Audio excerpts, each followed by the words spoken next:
Hey up everybody and welcome back. Well, here I am all refreshed from our little break. We rented it was almost like a cottage. It was actually on this fella's farm, well, like a small holding in the UK, and he had this little building that he'd renovated, sort of 2-bedroomed, small, but it was nice. It was next to a stream. We just sat about, we read, stuff like that. So anyway, here I am back. And as you can see, well, you saw by the title, we're not Triumph. So Steam Shop's got the valve guides and everything. So he'll be honing the actual bores where the valve guides go in and doing the right fit, and then recutting the valve seats and everything. So till we get that back, because you know he still does commercial work, so he very kindly fits these jobs in for me. Now then, so anyway, as I said, we're waiting for that. So it's Thursday today. I thought I'd at least do a couple of days. So what we're going to do is we're going to get this sorted. As you know, certainly this side is really rusted away. So what we're going to do is lower this a little bit. Now then, actually just as I was moving this out of interest, it looks strange, so I thought, let me see if I can find out what's what. So what I measured was from the floor, we're busy with lorries today, to the top of the headstock. And on this it's 38.5 inches. Well, I just measured the standard Enfield and the Otter and the BSA 250, and they're all 38.5 inches. So that's about right with telescopic forks. But I measured the other greaves with the banana forks and it's only 36 inches. So that's why this looks so strangely out of proportion for the front. That actually should be down 2 inches, which of course would mean that everything would be different to get things right. So, the sprocket came, so we can do that, and that's about it. So I would think, you know, Thursday and Saturday should be quite enough to get this done. So let me move you around. Is there anything else I've got to tell you? No. I had a bunch of comments about the Triumph. So just to remind you, I did put a brand new oil pump on and I've only run it a couple of 3 times since then. What we're going to do when we put it back together is, I think, just to be on the safe side, I'm pretty sure, I mean, why I wouldn't, every bike with BSAs and what have you, as you know, I don't start it up until I've kick-started it and got oil right round to the rockers, so I know the whole system's going. And you'll have all remembered that once I get them started the first time, I always look in the oil tank to make sure the oil's returning and to make sure it's giving that spurt. As I've mentioned, you know, people, if you look and you think, oh, there's something wrong, because it'll spurt oil out and then it'll stop and it'll be air that it pumps. That's because it's scavenging the bottom. It should be, there's more return pumping volume than there is pressure feed. So there shouldn't really have been any oil in the bottom, because we saw it isn't wet sumping, or certainly not to any degree. And when I took that off, it was only a couple of days since it had been run. So we'll check to make sure that it's pumping back properly and what have you. But anyway, that's another video. Let's get on with this one. Alright, actually before I start doing anything, well, I have done some stuff, but before I start cutting these, I have taken the extensions out. Pull these up so the forks are in the top yoke. I think these things only have 5.5 inches of movement as it is. So if we put them enough space for a mudguard, we've still got 6 inches there. So I think we're going to be all right. But what that does, let's have a couple of other measurements. I don't know exactly how much of a difference it'll make.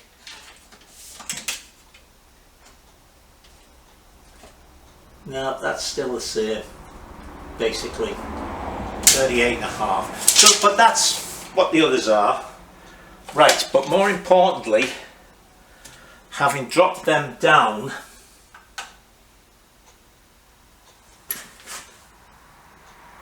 $25.45.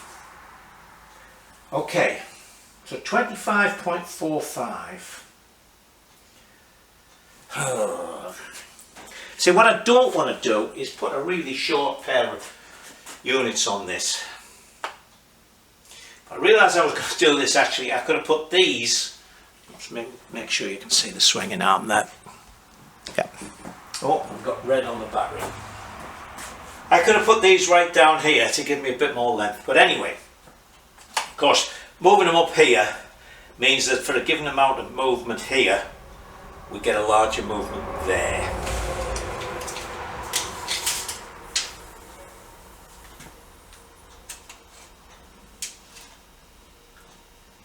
So that's 31. Hang on, let me turn you off a second. Right, so that's 31. The standard greaves is 29. But the B's 250, which is actually a bit of a slope,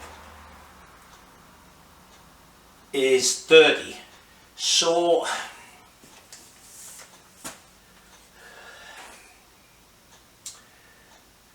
I mean, we could actually drop that almost an inch just by mounting the rear shock absorber up into there.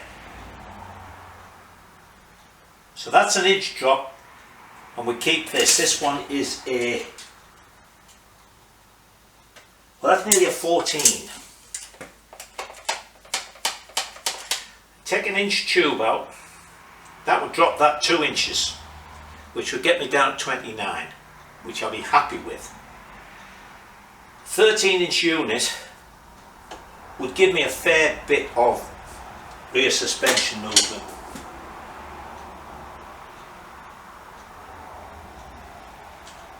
So that's what we'll do, but messing about with all this has taken me up to lunchtime.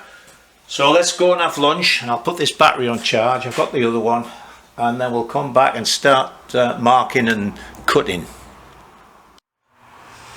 Alright, got this supported on the little jack thing there, so that the wheel is sitting down. You can see it, it's moved, so everything's right. So when I take these out, the wheel will be where I want it to be in relation to the rest of the frame. So as I said, we can actually gain an inch there. There's the inch mark. Just simply by moving that up. Well, we can't gain an inch actually. No, we can gain about a half inch, because that of course isn't going to go up there. Although I could make it go up there.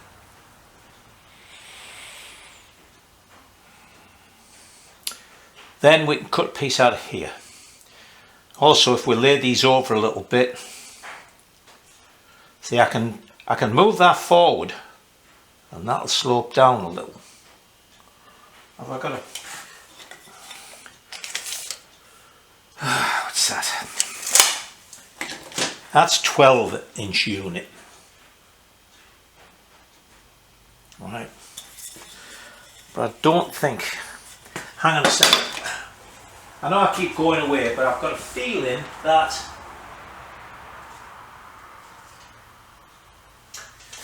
the standard Enfield has a 13-inch unit on it, and we know that has got plenty of travel.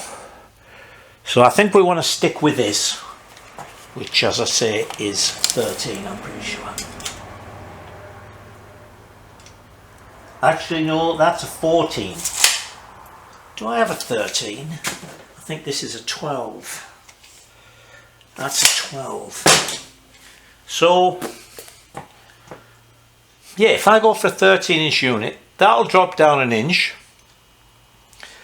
That tube could drop down a half inch there, just to be sitting for the unit to be close to the tube. Take an inch out of there. That's so getting 2 inches out is no problem whatsoever. And as I say, well, this is 31.5 at the back. I think it's 31 at the front. It's got a bit of a sloping. So we can definitely get that down to 29, which I would be happier with. And of course the mudguard is right up here. As you remember, I'm normally just putting my fist in here. If I've got enough there, then there's masses of space for the mudguard. In fact, hold on. I've got a pair of white plastic mudguards. They're the short real ones, but see, that's massive. That can be there like that. Yeah, we can fit that in without any problem, I don't think. Right. Okay. So first thing we're going to do is put a little tie piece in both sides. And if I do that down here, then I can play around with the top a little bit. I could heat that up and bend it in somewhat after we've cut this off. So let me find just a couple of bits of flat, I think. Move the welder over here. So I bronzed in just a couple of pieces of scrap. Bit of tube one side, bit of square section the other side, just to hold those so I can play around with these, and I know we're not going to move at the bottom there. So if I want this to be 29 inches,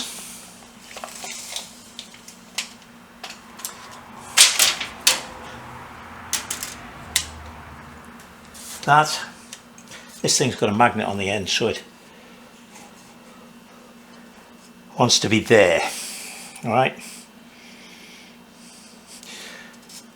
so that's 1.5 inches.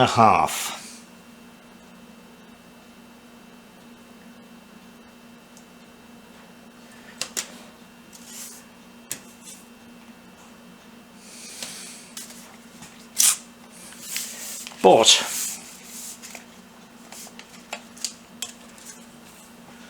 (13-inch unit)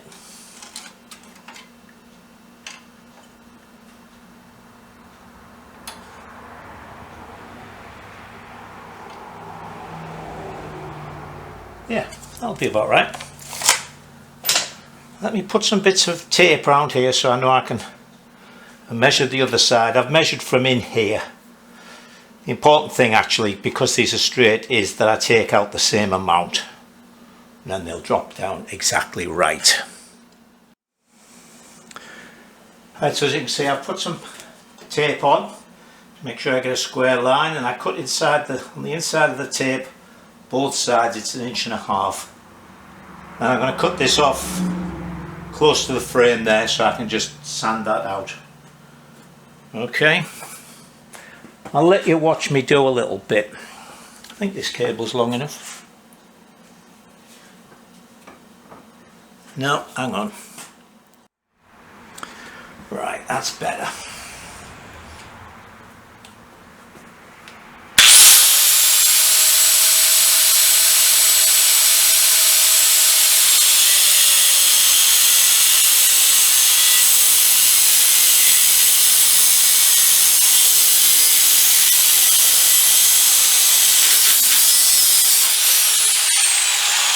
Right, you can see how thin the tubing is.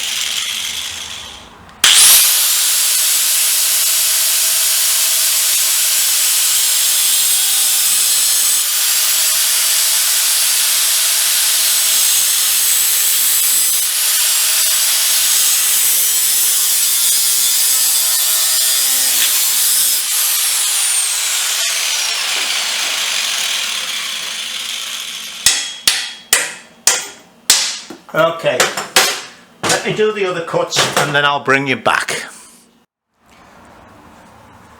And now I've got the last cut. I'll have to move you.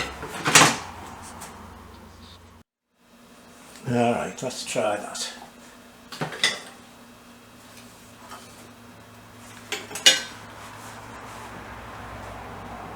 I think I want to be around here to get a... yeah.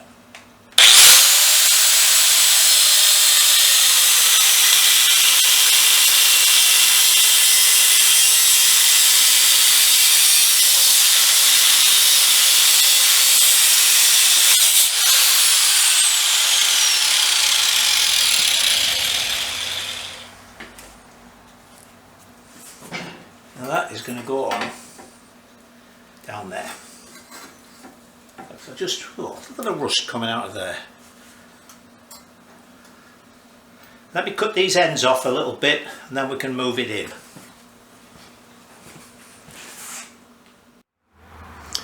Right, so I cut that piece out, and as you saw and everything, and when I checked, it hadn't really dropped much.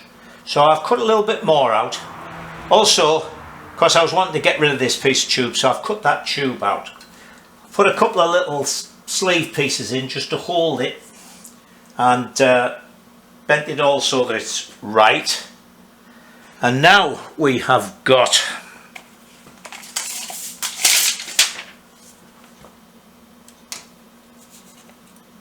29.5. That'll do. But these are only, God, they're not even 12 inches apart now.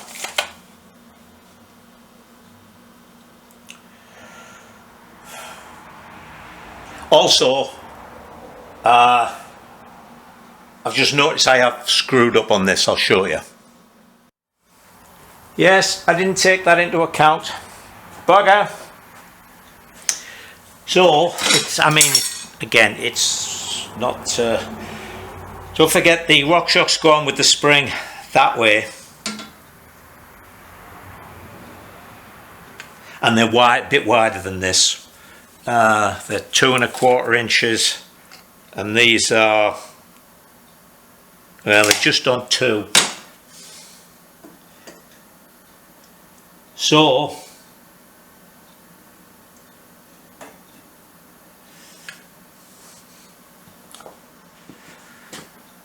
because don't forget this sprocket is going to be bigger, so the sprocket's actually going to be up here. As I say, it's not the end of the world, it's bleeding annoying, but what I've got to do is cut through this bronze and I've got to cantilever this out.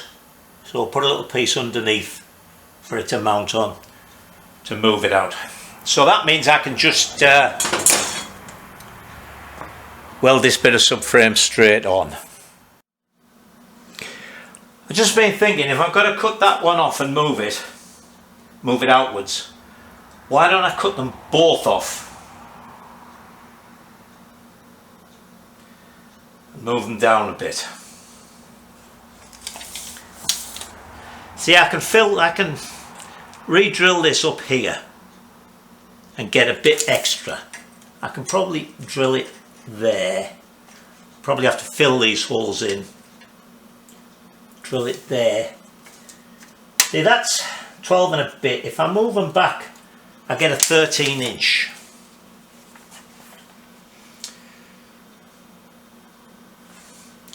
Or, when this is all welded up, I can heat these up and move this forward a bit. There's 13. Nah.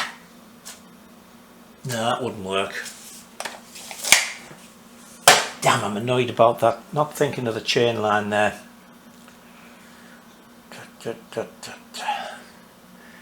Anyway, that's enough for today. So Saturday we'll come out, we'll get those welded up and maybe put that piece of tube in there just to finish that off. And then we'll have to think about moving them on the swinging arm. Alright, see you Saturday.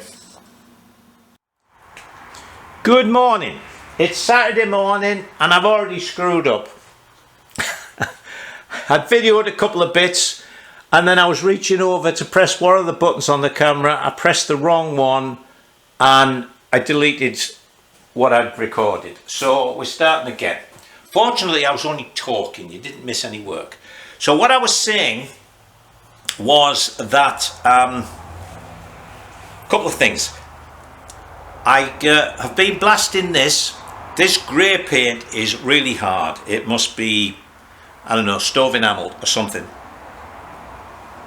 Because even the black diamond with the pressure pumped up a bit took me ages just to clean these ends. So I was cleaning these ends. Now, as you know, I was going to move this hole.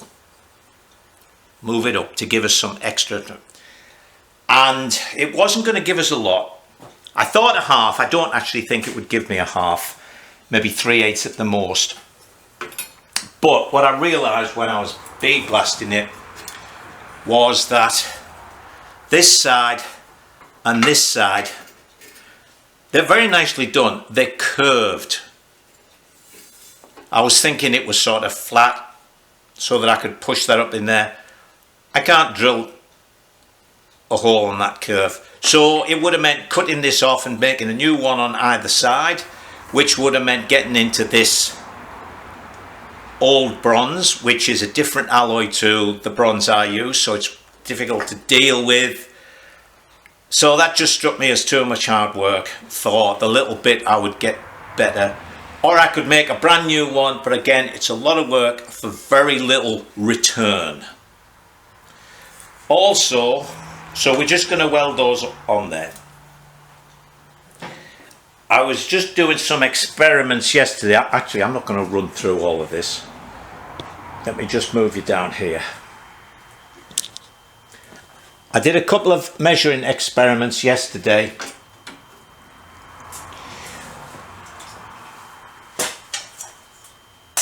Measuring how much wheel travel I got for different lengths of unit at different points here. And I found out that from having one here to having one there,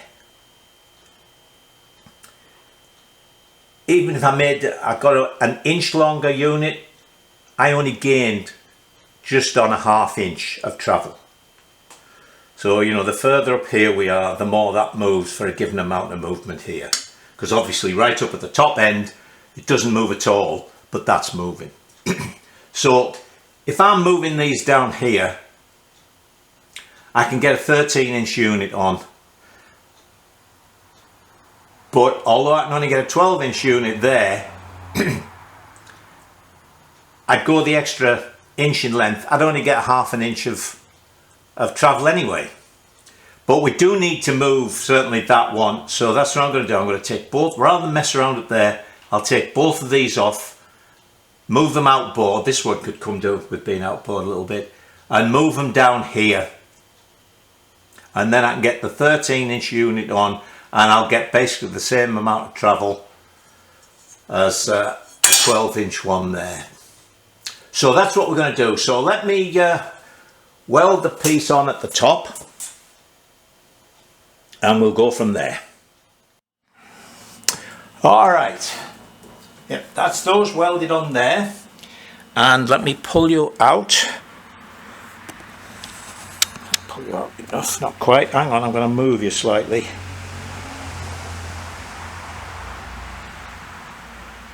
There we go. Measured from the wheel spindle to there, both sides. From there to there, both sides. From there to there, both sides. All measurements are identical. So that's right. Okay. And where is it? We're going to be able to get a 13-inch one on there if I move this back about an inch. So now I'm going to put 2 pieces of tube in there. So I think what I'll do is just cut these at an angle so that it points directly at there. That's the easiest way to put them in. I'm not going to try making bends or anything, that would be ridiculous. Again, diminishing returns. So there's the first piece in. A little bit sort of tricky at that end. There was, you know, a curve this way and a curve that way. In the end I cut this at an angle rather than cutting that at the angle. It was just easier to work out where it went. But hang on a second.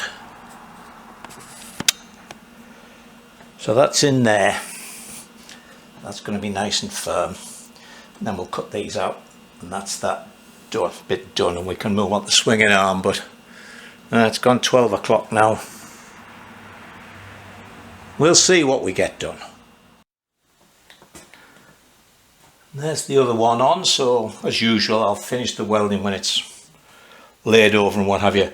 And the reason I haven't taken that off is because there's going to be a lot of metal going all over when I sand all that out, so I'll wheel it over and do it on the other side of the workshop. So next thing I'll do is take out the hang on, keep moving you, don't I? There we go. I'll take out these two pieces and then we're good to go from there. So I've taken those couple of pieces out of there. I took the swinging arm out and cut through the bronze so I could get those moved. Right, so that one is now moved down there. Okay, now what I've done is I've put 14-inch units in because I don't have any 13s, but it doesn't matter. As long as they're both the same length, then it'll hold these where I want them while I bronze them in. See? So I can bronze these in and then we're done. Now this one actually doesn't need a support. It's basically where it wants to be. Clears the tyre, plenty of space, everything's good. That'll be fine like that. But the other side, let me take you around there. See, that suspension unit's about vertical. This is right on the outside. So I'm going to have to make a piece to go underneath there. But again, there's enough there that I can bronze it. As you can see, there's plenty of space there for the chain. I've put the new sprocket on. Plenty of space for the chain to come up.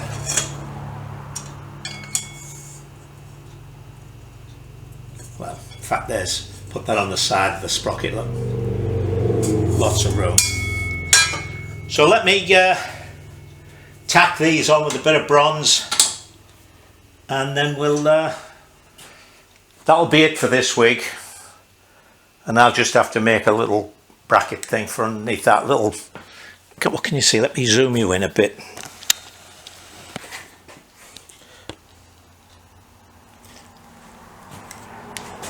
See, as I say, I can just get that tacked and I know they're both the same place. And then here I'll make a little triangular piece on each side and a flat piece. So it'll be nice if I could find a little piece of how big are these? 1 inch? They must be 1 inch across. Are they 1 inch across? Out. Let's have a look. Yeah, if I can find a piece of 1 inch, oh, got a piece of 1 inch square. Right? Just cut that like that. That'll go on there.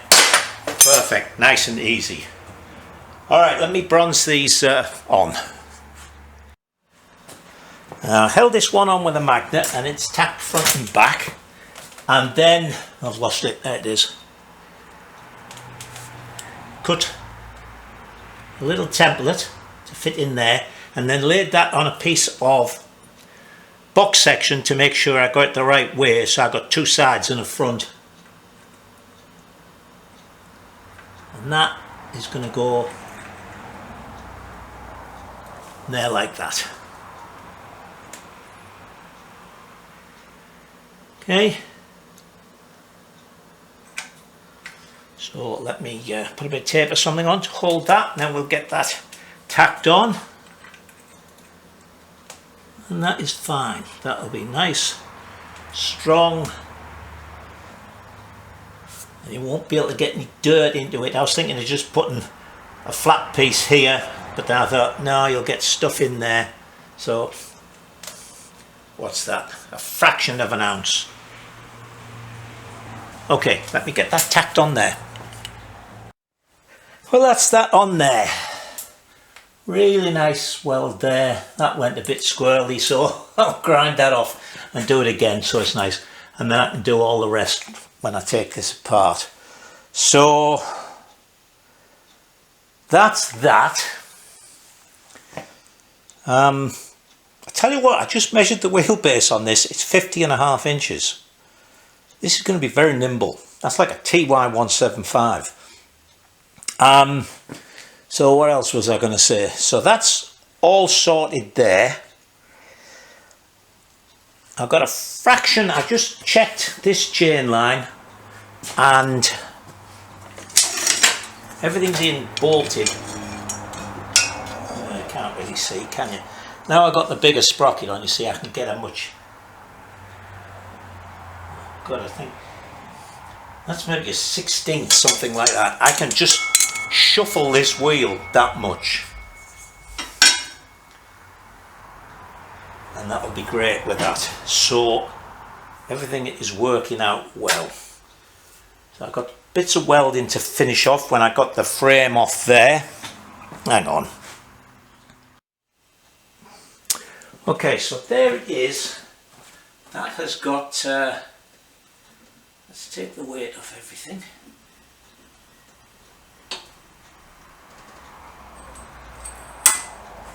There's virtually no, well, there is a little bit of tension on there. Let's slacken that off so it's basically standing the way it should be. As we know, we're going to have a couple of inch drop when everything is on, well 2 inches maximum. I've lost my tape measure again, there it is. So that's got 14-inch units on.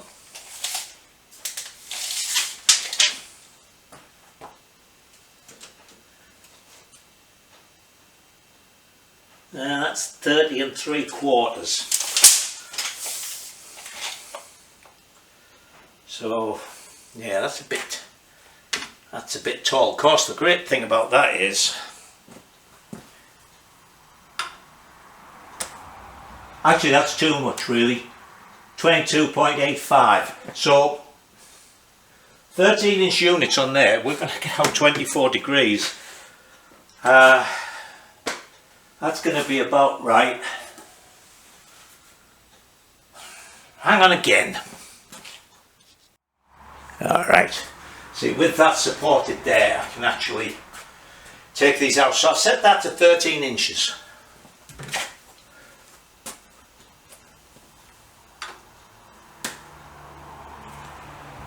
$23.65. Ha! Would you believe it? This thing is going to turn like you wouldn't believe. And it's 30 inches.